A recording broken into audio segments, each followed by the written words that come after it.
Welcome to Gold Soul, where empowered parenthood and conscious living meet. I'm Jessie, a licensed home birth midwife, here to explore birth, parenting, and personal growth. Through real stories, reflections, and chats with holistic experts, we'll uncover fresh insights, heartfelt support, and a bit of humor. Let's laugh, learn, and grow together through the beauty and challenges life brings. Hi, welcome back to the Gold Soul podcast. I'm your host, Jessie Rockwell. Today, I wanted to take some time to talk with you about a topic that is very near and dear to my heart. I want to talk to you about navigating multiple children as a new parent. As a mom of 4 and as a midwife, I have a lot of experience in this topic, and I feel like it's something that doesn't get enough recognition, and there aren't a lot of resources on it. There's not a lot of conversation about it. And I first realized how important this topic is when I was pregnant with my second. My first 2 children are 2 years apart.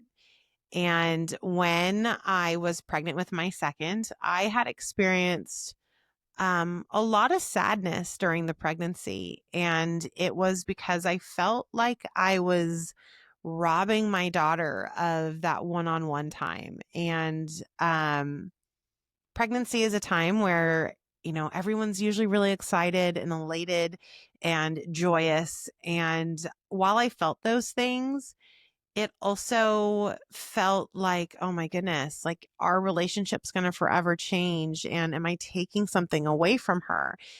Are we not going to have as close of a bond because we didn't have enough time of just her and I, right? Um, there would be times where I literally would cry about this for, every day for like a week straight. And while I received a lot of reassurance, like, oh, you're giving her a best friend and all of those things, I felt like I still wasn't given tools on how am I going to navigate this. Obviously, at the end of it, I knew she was going to be fine, but it was more so for me, right? So I try to be mindful of this topic with my clients, and I felt like it was time to kind of talk more openly about this. And hopefully, some of this information can be helpful for those that I don't know personally or I don't get the opportunity to talk one-on-one with. Um, as a midwife, we see this often as well. Um, Usually, not a lot of thought put into what life is going to look like with multiple children. Everyone's excited about, planning for the birth, in the postpartum, in the transitional period is kind of left at the wayside. Like we don't plan for that. And there's a lot that is involved depending on the age of the previous children. Going from 1 child to 2 is a lot, and it can feel very overwhelming, but it's also so rewarding. I was raised as an only child, and I had always dreamed of having a sibling to share life with, to have a built-in best friend. At the time, it was more so to have someone to play with me because, as an only child, you always want to play. Um, and being blessed now with 4 children and watching their relationship and watching how they interact, it is there really aren't words to describe the joy it brings as a mom who always dreamt of that. So while you're going through it, it's hard. There are days having 4 children where I feel like I'm running a zoo, but it is so rewarding. And I feel like when you are properly prepared, it makes it even that much more enjoyable. So how do we get properly prepared? So this episode, my goal is to provide some practical tips, some insight on mindset shifts, as well as, kind of talking about personal experiences. Everyone's experience is entirely different. Obviously, we are all different as humans, and all of our children are different. Our dynamics and relationships and our rituals and how our homes flow are so different. But hopefully, if anything, there can be one little piece of light that I can shed to help bring hope, bring preparedness to those that are about to navigate into either, 1 to 2 children, or maybe you're adding your third or your fourth or more, right? And you feel seasoned, but oh gosh, it does also still feel a little intimidating, especially when you start to get outnumbered as a parent. So first, let's talk about that emotional and mental shift. There's a huge identity shift that happens when you're adding another child for you as a parent, as well as for that child, right? We are all taking on new roles. Um, a mom of one felt very complete, like I'm your person, you're my person, right? And so I think it was the feeling of adding in one more. How is there going to be enough of me for both of you? And when I was pregnant, again, mind you, being raised an only child, it was really hard for me to wrap around how can I possibly love another little human as much as I love this one? Like how is my heart going to expand more? Because, as parents, especially when we have one child, we know like, okay, every single day I wake up and I love you more. How is that humanly possible? Well, the same is true for having more children, adding more kids to the bunch, right? But in the moment and being hormonal and pregnant, it was really hard for me to understand how that was going to be a possibility. Um, and so I had to really work on understanding like that love will still continue to duplicate, or not duplicate, but expand. I feel like expansion is such a big word around pregnancy in all of the different ways, right? And that is applicable to this as well. But let's also talk about the kiddo, the child that's already here with us. They're going from being an only child to now getting a promotion, um, to being a big sibling. And depending on their age, that can be sometimes more than their little brains can fully comprehend as to what that means. And with any experience in life, there's a lot that sits in the unknown, right? So really comprehending or attempting to grasp the idea of that identity shift that happens when we're about to add another child into the family, for all roles and partners included, right? And talking about those things, working through it internally, is really important. So there are a lot of common emotions as a mom that we navigate when we're about to welcome a new child into the family. As I experienced, there were feelings of guilt that there wasn't going to be enough, right? For this new baby. How can I love this new baby as much as I love the first or the others? There were going to be feelings of guilt that I wasn't going to have enough time for the first, because as we know, babies are very demanding, but also different ages they have a different set of needs, right? So there was guilt of that. There was feelings of overwhelm in the pregnancy, kind of trying to comprehend all of this. And then obviously after the baby was born, lots of feelings of overwhelm. So I tell a lot of my clients, going from 0 to 1 children, um, it rocks your world, like you don't know selflessness to this degree. You think you may know, you might have some friends, you might have had some siblings growing up, you might have a history as in childhood development, a teacher, an educator, a nanny, whatever it may be. But until it's your child that you have to be with and take care of and keep alive 24/7, you do not understand the amount of selflessness that is required. So there's a huge shift there. When we go from one to multiple children, in my experience, it's more overwhelm. It's more stress. You already understand what it entails taking care of a child full time. But like I mentioned, their needs are different depending on their ages. So that overwhelm is a very, very common emotion as well. We talked about that love expansion, questioning it prior to the arrival of the child. But once they're present with us, it's overwhelming. the amount that you can like feel internally, your heart just growing, expanding to love this child, this new child that you might have, questioned, how is this going to be possible? This might be a really bad analogy, but in the movie The Grinch, how like a part of it says like, oh, and his heart, grew 10 times the size, or, talking about how the Grinch's heart was so small and how it like grows because of the people in Whoville.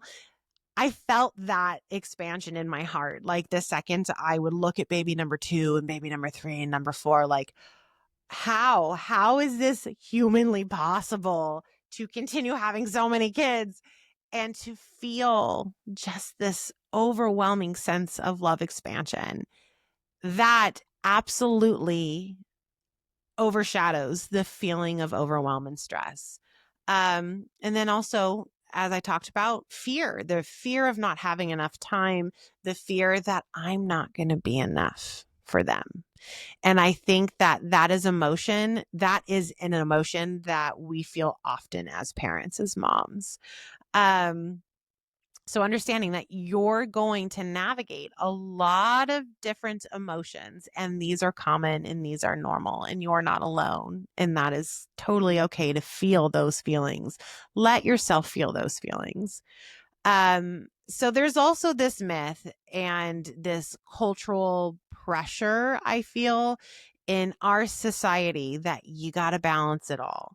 Like you got to make it work. You got to figure out, you got to do everything. Go, go, go, go, go. That's the expectation, right? And that is not true. What you need to do is find a rhythm that works for your family.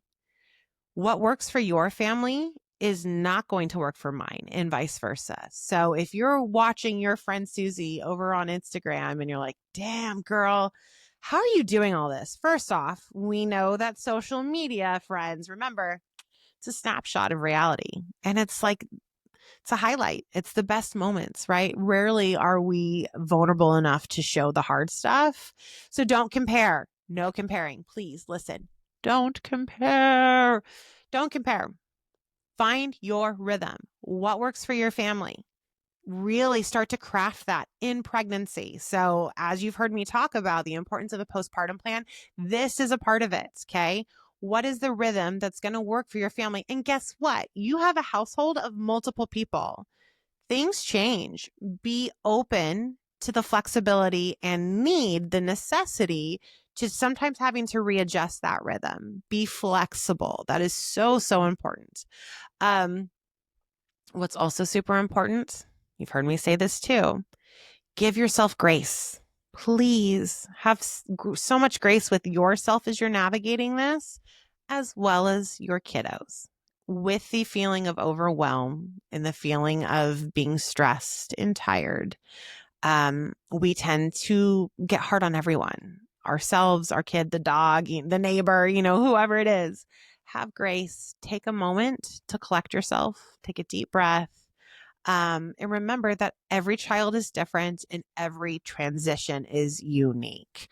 Their little personalities as newborns is going to be as different as their personalities as whole humans, whole adults and teenagers will be, right? So have grace as you're navigating that, and find the beauty in that. Little baby Bobby might not be as good of a sleeper as baby Ann was, right? But baby Bobby might do better during diaper changes than baby Ann did. Like, have grace and appreciation that each child is unique, right? And look for those moments and those moments of gratitude rather than frustrations. Because I feel like sometimes when we're overwhelmed, we get caught up in the frustrations of it feeling new, right? And not what we expected. So let's talk about some practical strategies for managing the daily life with multiple children with a newborn.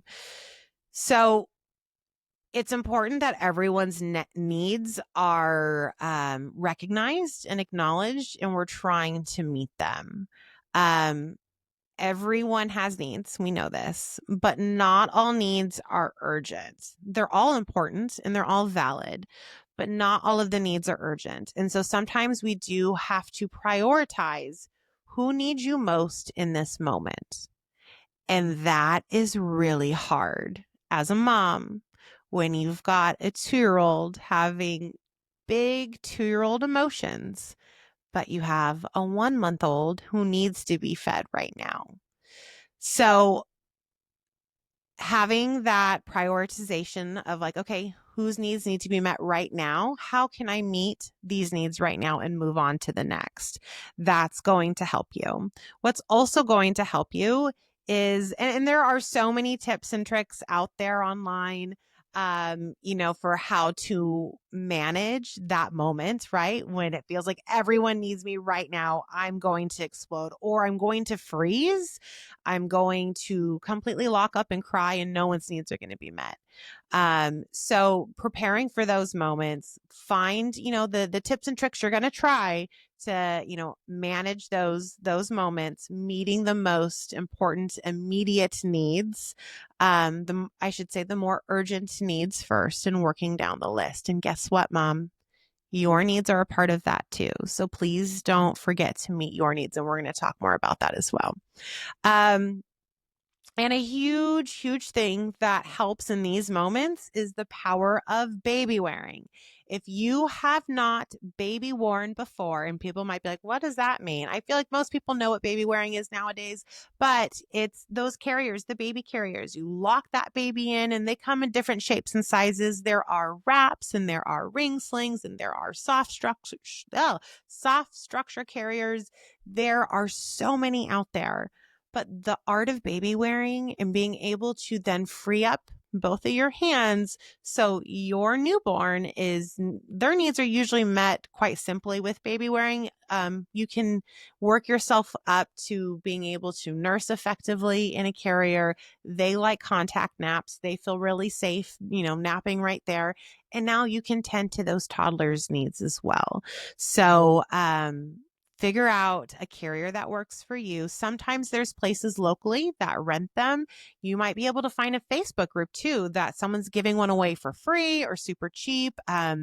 Sometimes the baby retailers that provide reselling will have those products as well. But find a baby wearer, a baby carrier, so you can baby wear and make your life easier. You can do so many things with that kiddo strapped to you, and it feels really freeing. As humans, we're very habitual, right?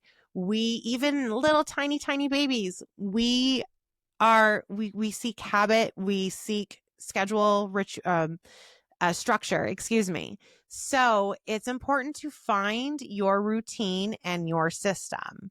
And again, like I said, everyone's is going to be different, right? But you'll have to probably try some few things on for size to see what works for your family. But find that routine and that system. And there's a few things I want to recommend. Lower your expectations with it and simplify it. Don't try to make it crazy because then you're going to overwhelm yourself even more. So whether it's meal planning, maybe you meal plan a month in advance and you're doing like a block schedule. Okay, Monday nights are taco, or I guess Tuesday nights are taco nights. Monday nights are chicken nights. Or, if you're doing that simple meal planning where it's easy, everyone knows what to expect, then maybe Sundays you're doing your meal, prepping for the week, your food prepping for the week. That's going to cut down time and stress during the week when like it feels like everyone's starting to get a little stir crazy and time is of the essence to meet needs, right? So help yourself find that routine. Bedtime rhythms. Find a bedtime rhythm and stick with it.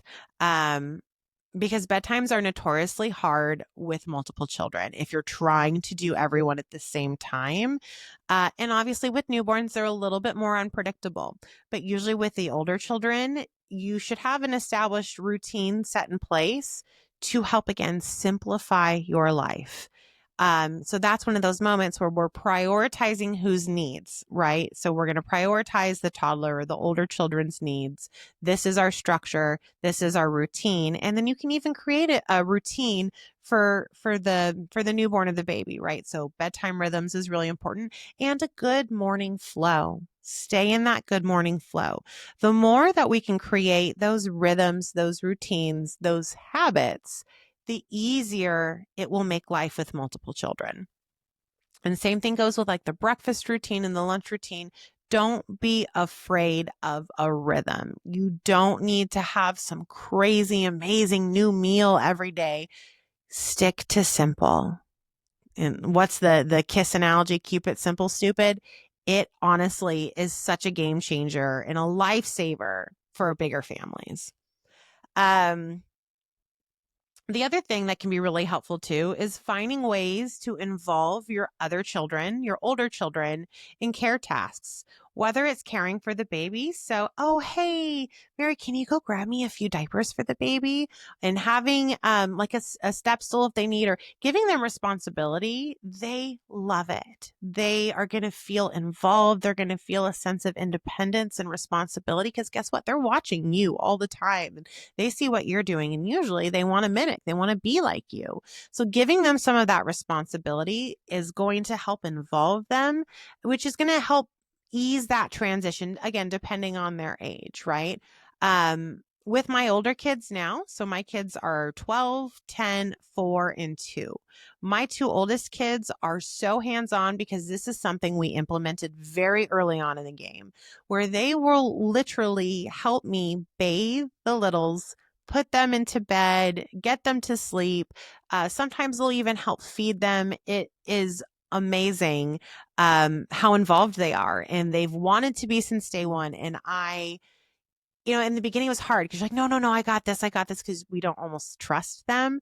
But the more I let go of that control and allowed them to get involved, it also, not only did it make my life easier, especially now with everyone being a little bit older, it deepened their bond and it deepened their relationship. And it also created an independence and a sense of self-worth I've noticed in my older kids. So now even the 4-year-old, she's wanting to help with the 2-year-old. So she'll help me with diaper changes. She'll help brush his teeth. It's really special when you learn to kind of delegate age appropriate tasks and caretaking for the little baby. Also, just accept that some seasons in life, it's about survival, right? So letting go of expectations of what we thought parenthood looked like. We learned those lessons quite hard and quick with that first baby. But with multiple children, sometimes, the dietary things change. Sometimes we're serving up quick snacks that we didn't think we were going to serve up. Sometimes there's more screen time than what we had preferred. Sometimes we're not making it to all of the crazy different schedules and activities because we have to simplify. And we have to understand that there are certain seasons that really requires the surrender into accepting that it's a survival season, and that's okay. That is absolutely okay. Because I hear that all the time on, oh my gosh, well, he's just in front of the iPad all the time or the TV all the time. And I'm like, okay, but is he sad? Are his needs being met? Is he with you? Is he that's what he wants. That's okay. This is just a season in life. So letting go of that crazy, crazy hard expectation we put on ourselves to be perfect, right? It's so hard, but it's so freeing. It really is. With that also comes getting comfortable with asking and accepting help. This is a hard one. I didn't realize how hard this is, not just for me, but even for my clients. Because, we talk a lot about like the postpartum plan, right? Making a postpartum plan in the 3rd trimester so we're prepared, asking for help, delegating, but even like a level deeper, accepting the help. It is so hard. It's like a skill. We all really need to lean into to fine tune, I guess. So with asking and accepting help, let's really learn to how to delegate. Guys, let's delegate it. It makes life so much easier.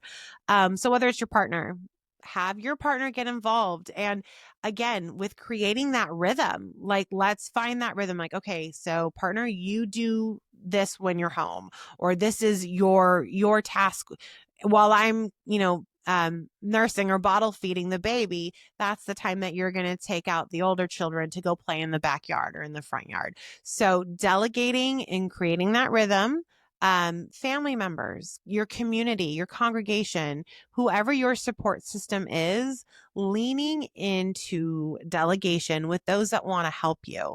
So it's very similar, like in that fresh postpartum period. We all know that text on, oh my gosh, the baby's here. Or, oh, when the baby comes, let me know if there's anything I can do. And what do we all do? We all go, okay, sounds good. Thanks. Yeah, I will. How many of us have actually done it? I really want to know. How many of you have actually done that? A lot of us don't. It's like this open-ended offer of help, which is genuine, but it feels really hard to delegate it and accept it and be like, oh yeah, can you come over on Thursday and hang out with the older kids, or do a load of laundry for me. So learning how to delegate when someone's offering help, learning with your closest family and friends to even ask. Usually our support systems, they want to help, but we're all humans navigating the human experience and walking through life kind of like thinking about our own stuff, right? Like we're running through our own to-do list and whatever it is that's going in our head. So it's okay to stop and be like, hey, asking your sister, your mom, your aunt, whoever, do you think you can come over and help me on this day? Do you think you can take the kids to the park? Do you think, you could just sit with them and color with them for a little bit? Ask for that help, because usually they want to help you. So don't be afraid of that. I think it's really important to understand that asking for help is not a sign of weakness. It's a sign of sustainability. I'll say that again. Asking for help is not a sign of weakness. It's a sign of sustainability. You are going to help yourself and your family to sustain a healthy rhythm if you can lean into asking and accepting help. It's pretty vital. We are humans, and it is my belief as humans, as mammals, that we are pack creatures. And we talk about this all the time, the saying, it takes a village, right? We don't live in community like I think we were designed to, especially in this country, in this day and age. In a post-COVID world, we do see more multi-generational families again, but we haven't for a long time. And I don't think that's sustainable. We're meant to support each other. It really takes a village to not just raise one child, but multiple children. And so find that help, make it sustainable for yourself. And it's also helpful to find support with other parents that are in the exact same or similar stages of parenting that you're in.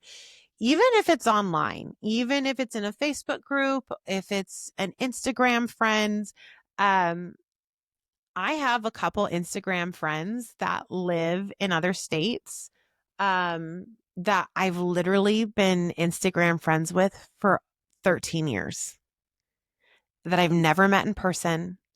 And I don't even remember how we got connected. I'm curious if they'll watch it. But one of them, Mary, I'm pretty sure, yeah, it's been 13 years that we've been friends. And we, send each other voice memos, and we know enough about each other. But in the early days, it was so nice to have someone in the same phase of life as me. Even if, our parenting styles or, whatever we were navigating was different, there is this comfort in really knowing I'm not alone. Of course, there are plenty of friends and family that have come before me and they've survived and they're doing great.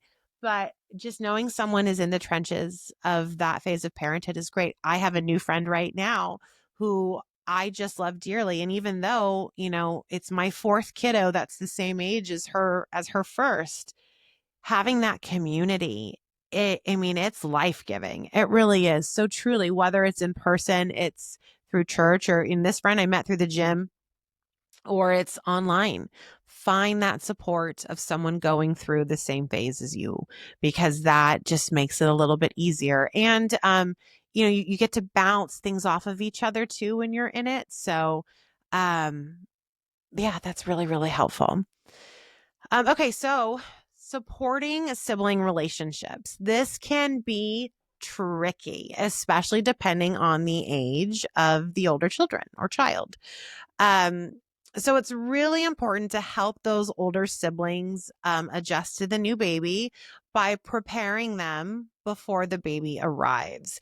Even at 1.5 or 2 years old, you can have age appropriate conversations on, getting them warmed up and used to the idea of what life is going to look like. Don't discredit the intelligence of your children. Here's a really good example. So today I had a full clinic day, and during one of my prenatal visits, it's with this family. I mean, I love all my families, but they have this little, gosh, I think he's 16 months old right now. And I just love this little guy. He's so cute. He's 16 months and he is wicked smart. So he started walking at a young age. And so he, scoots around the office pretty great. He's a great walker. I have this drawer on this desk. Last time I saw them was 2 weeks ago. And I really try to give kids, free range to explore the office when they're here. I have baskets of toys. I want them to be involved because I want them to trust me. And I find that it helps families, moms, and partners to lean into me as well, to trust me more too. So, anyway, I digress. 2 weeks ago, there in the office, he finds a drawer on my desk, and I don't, shush him away. Like, yeah, buddy, explore it. So he's opening it and he's pulling. I have, like a tourniquet in here, and yeah, and a measuring tape and a hair tie, and he's exploring and he's pulling things out. And I'm, as a mom, as we do, I'm multitasking. We're talking about, oh, are you feeling nauseous? And yeah, buddy, look at this. So we're engaging together. So they come in today. It's been 2 weeks. He is 16 months old. He's not even a year and a half. And he walks up to me and he points at the desk. He points at that drawer and he wants to go back in that drawer. He remembered. So although they are young, they are smart. That is my point, is they are intelligent little people. So talk to them in age appropriate ways. There are great resources and books to help you prepare them for having a sibling. The other thing is expectations. What are our expectations of our older siblings for when the baby's born? It's very easy. All of a sudden, when you've got this new baby, our older siblings, they look like giants. They grow like 10 sizes in overnight. It's like, oh my gosh, you're basically a teenager now. What? You're only 2, but you're basically a teenager. It's crazy how fast they grow and how big they look to us. But do remember, they're still little humans, even if they're 10, navigating this really big transition. And there comes a lot of emotion. And it's very, very common and important to remember that this is a huge transition and there's going to be regressions. There's probably going to be some jealousy. These little humans, especially under the age of 6, they've got a lot of big emotion that they don't know how to always, cognitively process. And so a lot of it will come out through physical, right? Because they've got these big feelings. They don't have the words to articulate what's going on. And so it usually, comes out physically. They've got this energy, they got to move it through their body. And so even though they look a lot bigger to you, remember they're still little and they're navigating their own experience. And so take a moment, try to lean into that empathy and that compassion of what they're feeling. If there are regressions, if there are bouts of jealousy, sometimes wanting to smack the baby, sometimes wanting to example behaviors that the baby's doing to get your attention. it is very hard for them to understand, wait a second, I used to be the center of your world and now I'm not. So going back to what we first talked about is having quick little tools, whether they're physical, tangible, items for the art of distraction, or phrases to validate their feelings and their emotions and help to understand and re-navigate what's going on when those moments arrive. Because punishing them as they're navigating through that rather than redirecting them can also be very detrimental and cause more harm to that bond than good, right? So again, it comes back to expectations. And if you know me well, or if you've listened in a few times, you probably know I talk a lot on expectations. We need to get in a place where we're lowering expectations, or we're meeting people and we're exampling expectations that people are agreeing upon. And for a toddler, they're not like, yeah, I agree to do this. You know what I mean? So lower those expectations on those little nuggets and lean into that compassion and empathy of what they're experiencing and what their bodies and brains can actually comprehend right now.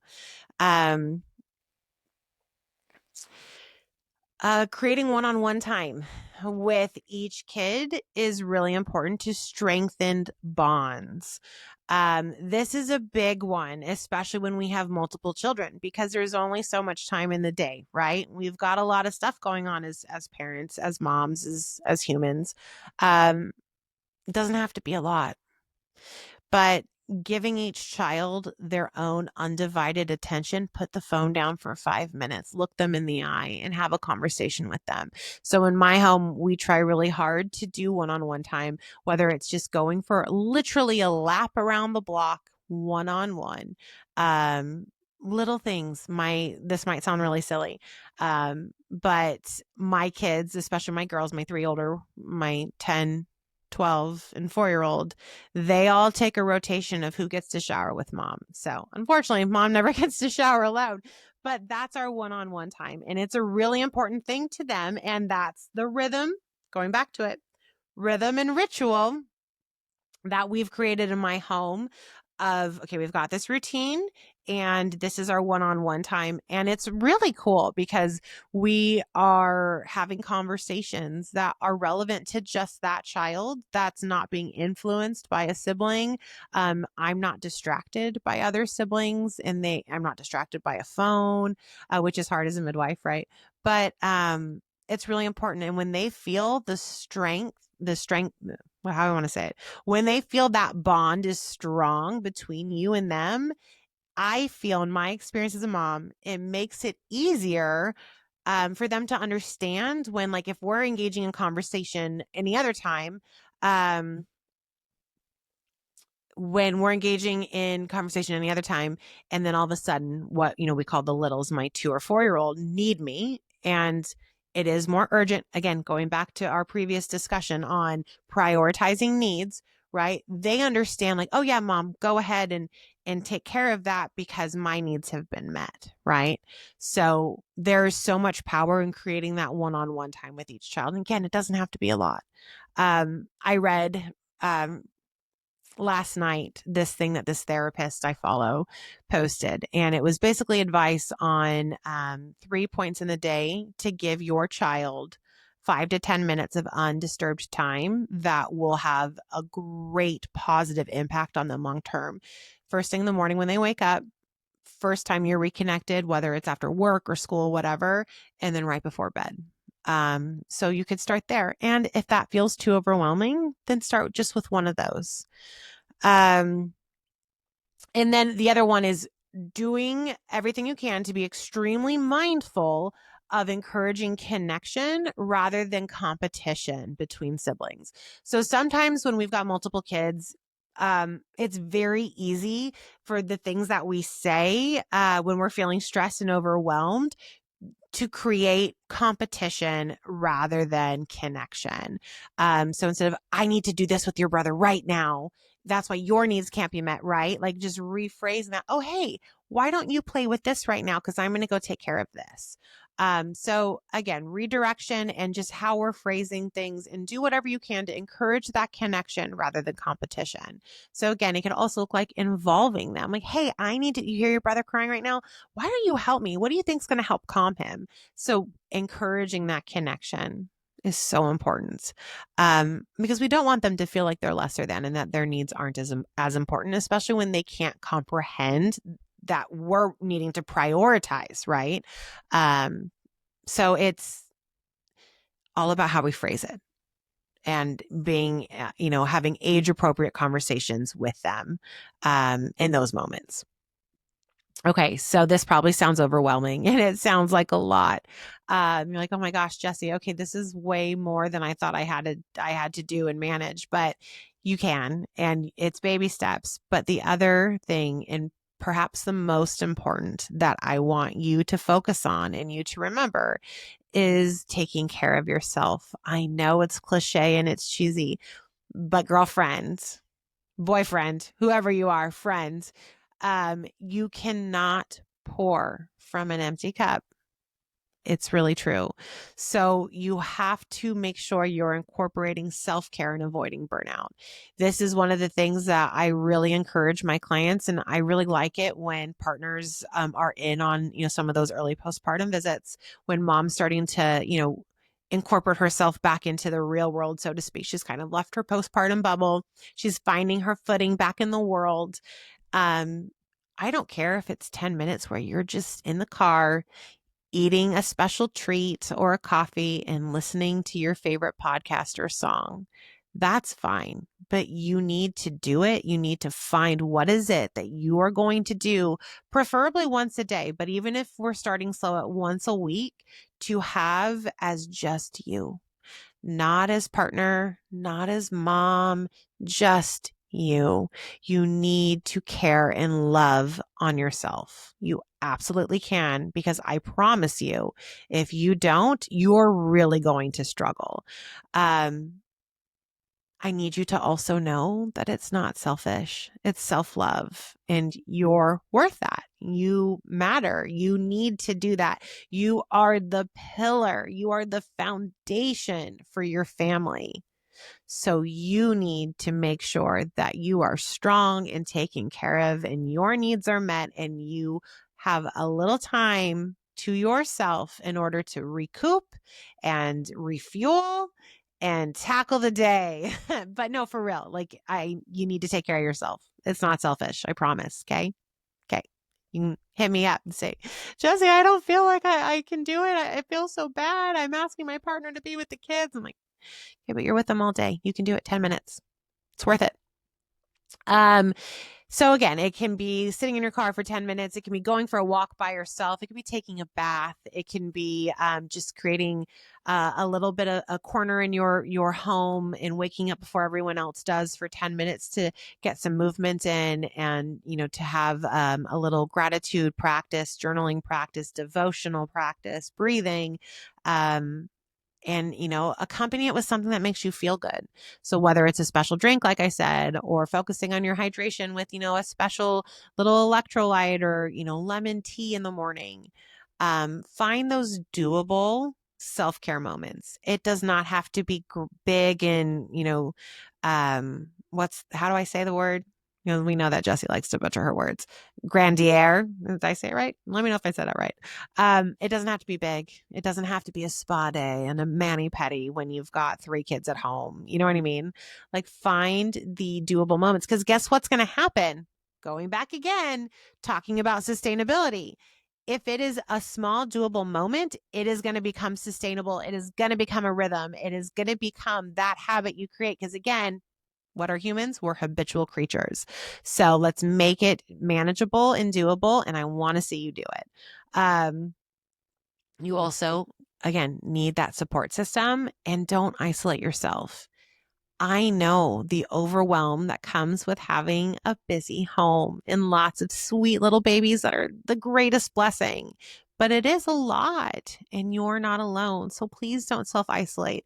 Sometimes we can't do the things we used to do. We can't go out to brunch, or we can't make the Pilates class, or we can't, get together with our friends like we used to. It just can't happen. That's not the season of life we're in, and that's okay. But what is not okay is if you isolate yourself and you lose yourself in the hustle and bustle of just caring for all the little kids. So find that support system, even if it's a quick text of, oh my gosh, today is so overwhelming. Like, can you remind me something good about myself?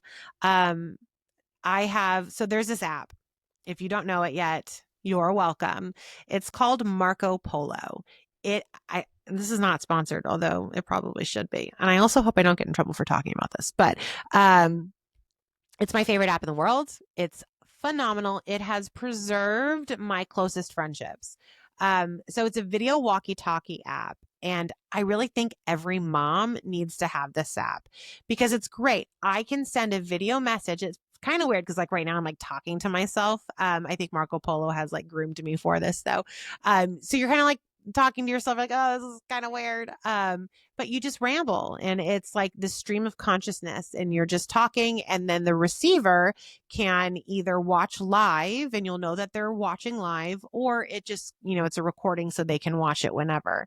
This has saved my friendships as a mom, as a midwife, because if I'm driving to a birth at 3 a.m., guess what? I'm Marco Poloing Ashley and Mel, and I'm saying, hey, sister, this is what happened today. I'm going to a birth right now. She's getting ready to put whatever, right?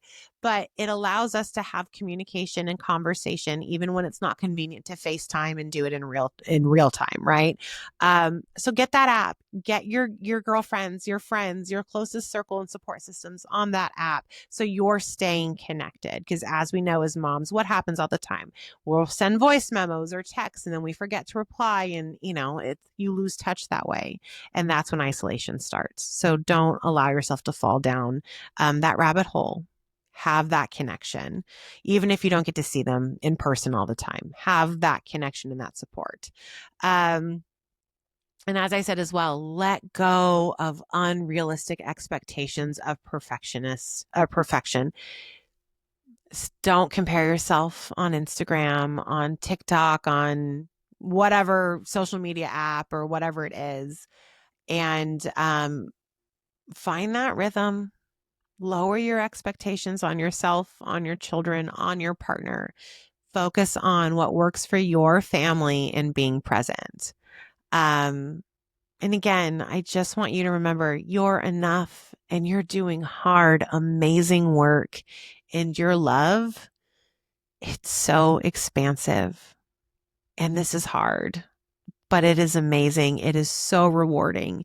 Every transition takes time. It's okay to feel all the emotions.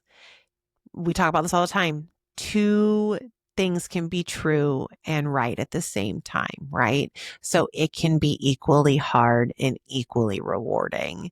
Allow yourself to feel those things because your feelings are right. They're valid. And this is just a season, and seasons change, right? And you will find your new normal. You might find it and it might change again, and that's okay. So lowering those expectations, being flexible, it's going to get you through this. Find that support system. So that's what I have to share with you guys today on the topic. I'm very curious to know what your experiences were as you navigated parenthood with multiple children. I want to know if there were any tips or tricks that worked for you. Please share them in the comments so other expecting moms can know. And feel free to connect with me on Instagram or join our newsletter and stay in touch. You've got this, Mama. You're doing a great job. Thank you for joining me on this journey of growth, connection, and conscious living. If you found value in today's episode, share it with someone you love, and don't forget to subscribe so you never miss a moment.